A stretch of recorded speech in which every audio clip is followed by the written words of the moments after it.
Hey guys, Jeremy Jacobowitz here from Brunch Boys, and if it's your first time to the channel, welcome. This is all about my adventures in food from all over the world, but today, well, I'm in my apartment once again. But we're actually making one of my favorite treats from when I travel around the world, Okonomiyaki from Japan. That is why I got my Hiroshima hat on.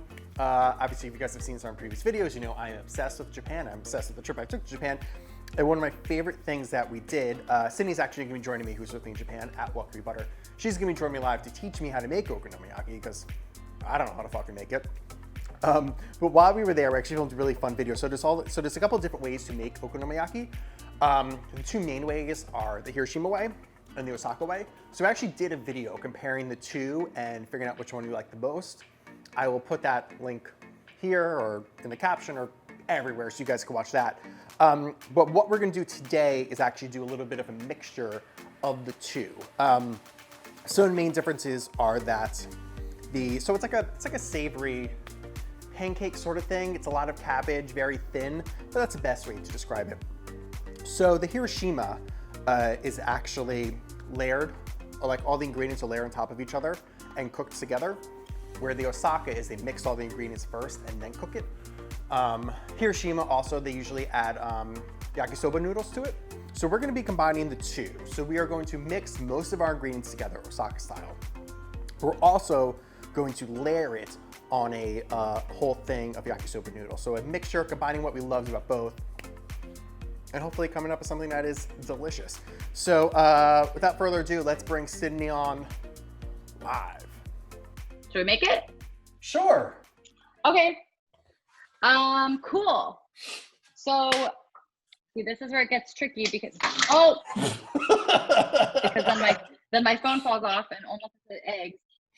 Okay, so first we're gonna make the batter for the okonomiyaki. So first we're gonna put in okonomiyaki flour and water. For the okonomiyaki flour, we're gonna put in like half a cup and then 6 tablespoons of water. I am loosely following the Just One cookbook recipe.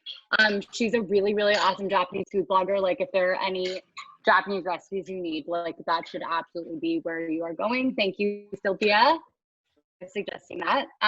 But in that recipe, it calls for like regular flour and some other stuff. Jeremy actually found okonomiyaki flour at the Japanese market. Yes. And so then I found it and Sylvia said we should use that. So yeah, she said that it makes it fluffier and it's just better tasting anyway.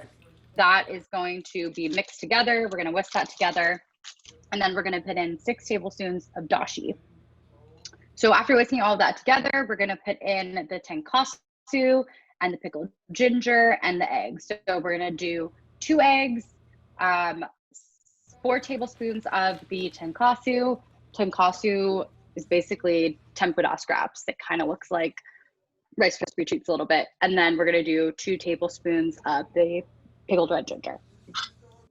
So I told Jeremy to mise en place everything out, yet he's still going in the fridge, getting stuff out. I forgot a lot of stuff. The things that I needed to cut up, I cut up. That was where my brain was at. And then I was like, oh, whatever. So we're gonna mix. Also, Just One cookbook suggests refrigerating this after you make the original mix, like with just the water and the dashi, but we don't have time for that. Like we do, but like we're not going to do that part. So I'm sure that makes it stare at us. Yeah, so I'm sure that makes it better in some way, but this is also my second time making this, and I thought it came out pretty good yesterday when I made it without refrigerating it, but if you do have the time, then, you know, do that. Okay, now we're gonna start like slowly putting the cabbage in. So maybe take some handfuls of cabbage. And what are you looking to have happen? I think it's, do it by like, just by handfuls. I think you probably want like maybe 4 big handfuls. 4 big, all right. How's the dog? The dog's just barking at something. I don't know what it is. Because you want a lot of cabbage in there. Like you want it to be kind of thick. Mm-hmm. So You're gonna want to turn your pan on to medium heat. Gonna ladle in half of the batter. Dump that in. Push it down a little. Like make it into, no, don't push down, but you want to make it into like a nice circle. Okay. So now we're gonna layer it with the pork belly. So I was able to find no sugar, uncured bacon, closest I could get. Cover that with the lid, 5 minutes. If anyone doesn't have a lid that like fits a certain size of a pan, you can literally just use another pan as a lid. Okay, so what was someone asked, what's your favorite thing cooking? that we did in Japan?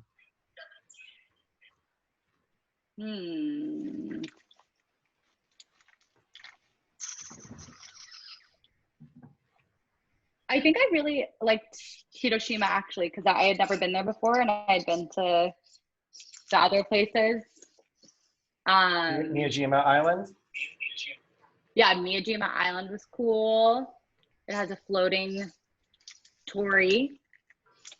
But yeah, I think Hiroshima was surprisingly a lot more beautiful than I thought it was going to be. Yeah. I think it gets kind of a bad rep. I don't know if it gets a bad rep. It just seems like a little less exciting than other places. But yeah, I agree. It seems like it could be kind of like depressing. Right. Yeah. Yeah. Sure. What was your favorite part? I agree that I was most surprised by Hiroshima, which is why I really loved it. Which is why I bought the Hiroshima hat. I think overall my favorite experience. I mean, I always maybe the omakase that we did in Kyoto. Okay, while this is cooking, should we start our yakisoba noodles? Sure.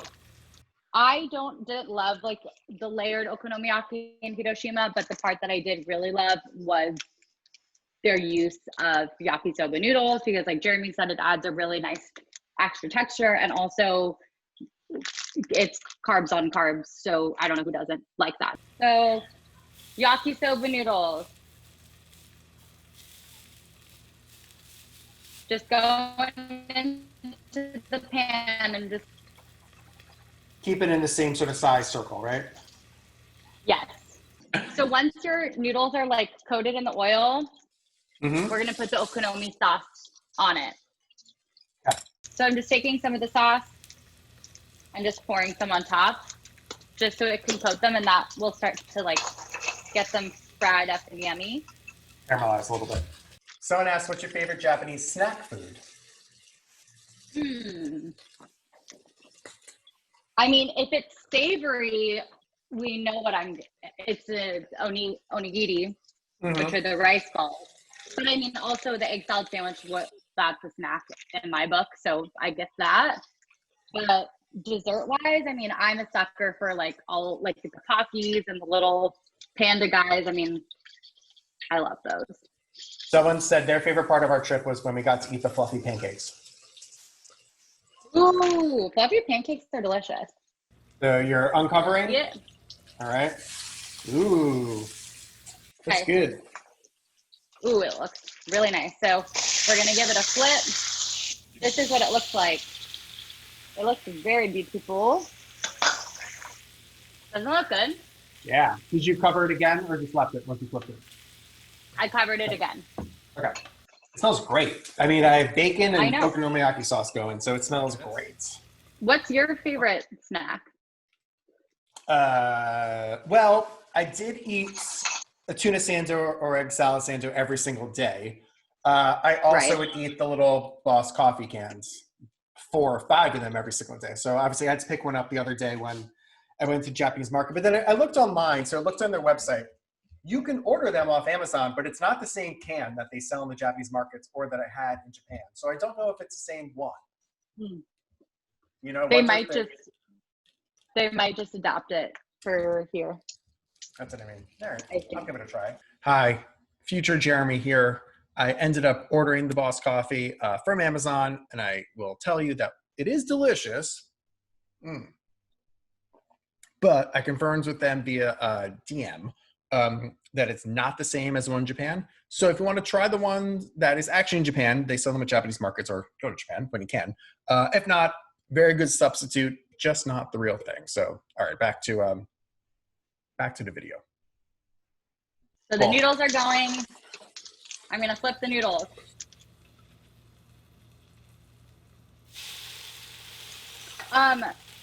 Kylie's brother is asking you, what hat do you have on? Also, I love your hat collection.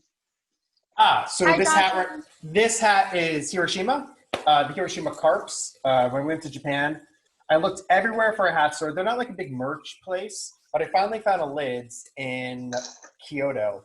My mistake was I collect hats. Obviously, you know that I just said like my collection, but I collect them from everywhere I go. So we were looking, and then they had every team at the store. My mistake was I assumed I could just buy one in Japan and I would get the rest of the cities we went to when I got back to America. What I found out when I got back to America is that they do not sell these hats outside of Japan. I mean, you can go through like third-party weird shit, but no actual retail places can sell them. So when I go back to Japan, I will be buying every single city, and I will fill my suitcase up with hats because I will not be making that mistake again. It was hard to find, though. It was. Right? It was just that one Lid store. They're just not. Japan's just not a big merch place. Right. So especially to find like the authentic hats. A lot of places have hats, but they weren't like the real one. Yeah. Which I was like, all of these look fine to me, but I don't know about hats. So I'm very specific. They have to be fitted. They have to be what they wear on the field. Yeah. So got this one. Right. Mm-hmm. My noodles are crispy. I'm actually going to take a little of the batter. Again, this is totally not traditional, so I'm not saying it's traditional. I am going to put it on the top of this. And this is so that the noodles can stick to the top of this. So we're going to take the noodles, put them on swap. And then I'm just going to give this one more turn. What? So this is done. Great. So we're going to do the okonomi sauce first. Yep. So take this guy. This honestly looks delicious. And then what they did that was really cool. So they kind of made like a bed of scallions. Okay, so now we're going to do a drizzle of mayo. Mm-hmm. And you can get really creative with what you want to, like pattern you want to do. People will do anything. And then what they did that was like the absolute coolest. They did an egg yolk. Put it on top like this. Beautiful. Yeah. Okay. I liked when we ate them in Japan. You have like little mini baby spatulas that give you to eat it. Yeah, it's very cute. I actually saw them at the Japanese market yesterday, and I almost got them, but I was like, I barely have enough. I actually have those from a cheese board in my kitchen. Oh my god, that's so perfect! I don't even have one of those. Wow, I'm jealous. Well, right. I guess I'm just gonna have to use a fork. Like a peasant. Mmm. What do you think? Oh, that one's good. I'm definitely still getting a ton of texture. That's really nice. Mm-hmm. And even better that it's like still steaming hot. Mm-hmm. Yeah. I just love I thought I wouldn't like it very much when I first had it in Japan. Because I don't love it seems like it would be too much going on for me. Mm-hmm. And I really don't think it is. I think the okonomi sauce is super tangy, and it actually kind of balances everything out. And obviously the pickled ginger in there really helps. And it's not as dense as you think. Like, it's actually fluffy and it's savory, and you can eat more than you think. Mm-hmm. And you can load up with whatever you want. I thought it would just be a couple of bites in. Like when you go there, there's so when you go there's like a billion different options of like proteins and the way you want it and blah blah blah. So you can take in a lot of different directions. Yeah. Oh, for sure. Yeah, I actually, until someone had just talked about the octopus, I forgot how we had Hiroshima is known for oysters, and so we had a lot of oysters when we were there, like in different things. And we had them raw, we had them grilled, we had them. We had what was the big inside that karepan? It was the that was karepan. good. Yeah, that was incredible. But yeah, we had oysters inside of okonomiyaki. That was delicious, and that's just like another element. Like okonomiyaki, you can just build so much flavor and so much texture. So with the oysters, you would have that kind of chewy texture with the crunchy noodles and then the tangy sauce and like the creamy mayo. And there's just so many options. And I think it's a really fun thing for people to do. I think you could almost do this like a make your own pizza night. Yeah. Any final thoughts? I don't think so. I think just if you're intimidated to make it, I really wouldn't be, because I was intimidated to make it yesterday. And it's actually, once you have all the ingredients and once you have everything prepped, it's actually really, really easy. And like, you can have fun with it, like I said. And someone Like I please said, make spam with it and tag us. I mean, like I said, I completely fucked up the recipe and it still tastes delicious. So if I can screw it up and it still tastes good, you guys are fine.